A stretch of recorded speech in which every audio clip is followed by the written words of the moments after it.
ओम ब्रह्म सत्यम सर्वधा। आज दास का एक प्रसंग गुरु नानक देव जी का प्रसंग का नाम है एक बूढ़ा बालक। तो आज इस प्रसंग के माध्यम से जाने ये बूढ़ा बालक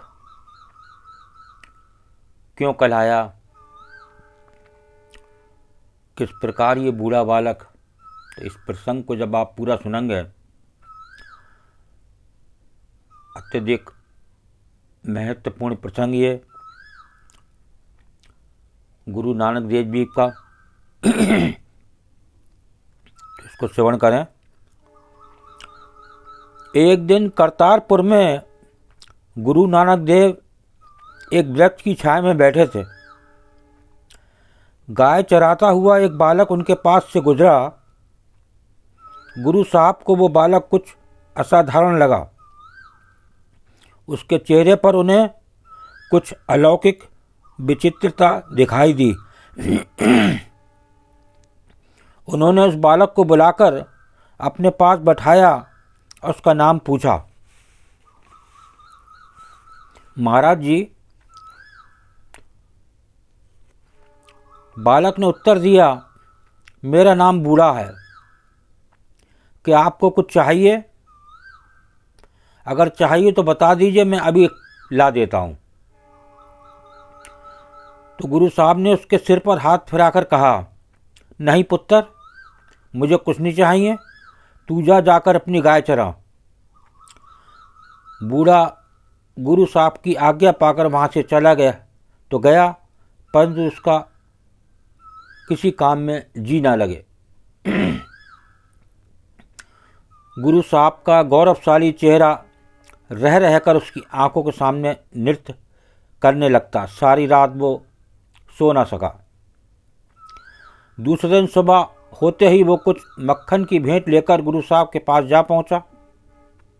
तो गुरु साहब ने उसकी तुच्छ सी भेंट स्वीकार कर ली और उसका वहाँ आने का कारण पूछा।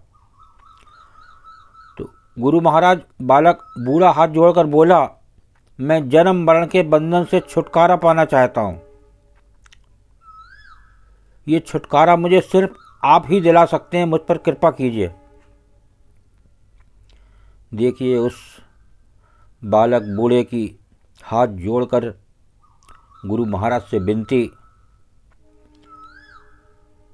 कि जन्म मरण के बंधन से मुझे छुड़ा दीजिए। देखिए, ये एक बालक बूढ़े पर अपार कृपा प्रभु की। नहीं, आजकल का मानव जीव कोई बच्चा जन्म मरण आवागमन समझेगा ही नहीं। तो गुरु साहब उस छोटे से बालक के मुंह से ऐसी बात सुनकर हैरान रह गए।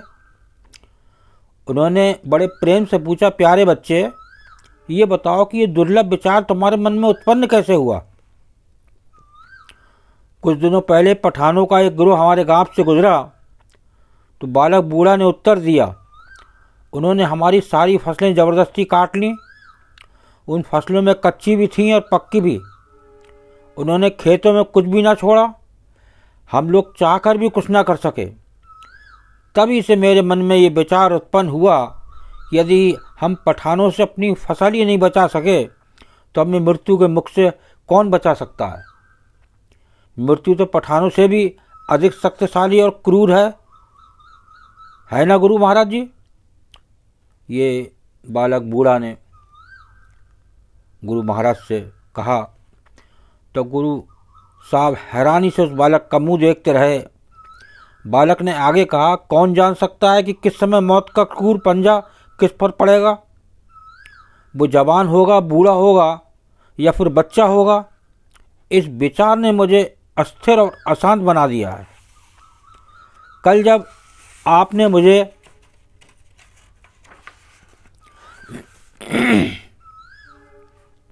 बुलाया और मेरे सिर पर हाथ फिराया तो मुझे बहुत शांति मिली। मुझे लगा कि आप ही मेरे भय को दूर भगा सकते हैं, इसलिए मैं आपके पास आया हूँ। गुरु महाराज ने बालक को छाती से लगा लिया और बोले, बच्चा होते हुए भी तुम में एक अनुभवी बूढ़े का दिमाग है, तुम बिल्कुल बूढ़ों जैसी बातें कर रहे हो। ठीक है मेरे बूढ़े बालक, तुम मेरी बातों को ध्यानपूर्वक सुनो। जो कुछ भी मैं तुम्हें बताता हूँ उसे मन में धारण कर लो। परमात्मा मृत्यु से कहीं अधिक ताकतवर है। यदि तुम उसके सच्चे सेवक बन जाओ तो मृत्यु का हाथ तुम्हें छू भी नहीं पाएगा। तुम परमात्मा से प्रेम करो। अपने शरीर, बुद्धि, मन, हृदय और आत्मा को परमात्मा में युक्त कर दो, तब तुम मृत्यु से बिल्कुल भी ना डरोगे। उसी दिन से बालक बूढ़ा, भाई बुढ़ा हो गए। वे गुरु साहब के साथ रहने लगे। वे तन मन धन से गुरु साहब को समर्पित हो गए। उनकी सेवा में ही वे अपना जीवन व्यतीत करने लगे।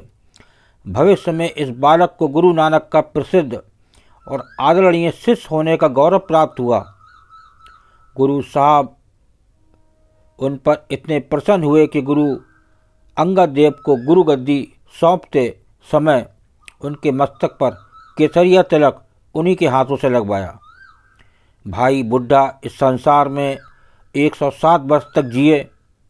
उन्होंने गुरु साहब के 5 उत्तराधिकारियों के मस्तक पर अपने हाथों से तिलक लगाया तथा उन्हें गुरु गद्दी पर शोभायमान किया। उन्हें गुरु नानक देव का परम भक्त होने का सौभाग्य सारा जीवन प्राप्त होता रहा। देखिए ये एक इच्छा उस बालक बूढ़े की जो अंदर से जागृत, ऐसी इच्छा जागृत हो तो उसके ऊपर प्रभु की अपार कृपा थी। एक गुरु से मिलन था और उसका सारा जीवन उस जरा से विचार ने बदल दिया और उसका इस संसार में जीवन सफल हो गया। ओम ब्रह्म सत्यम सर्वधार। दास कागरी चैनल अच्छा लगा हो तो सब्सक्राइब करें, बेल प्रेस करें, लाइक करें, शेयर करें ताकि आगे आने वाला वीडियो सर्वप्रथम यूट्यूब में मिले। ब्रह्म सत्यम सर्वधार।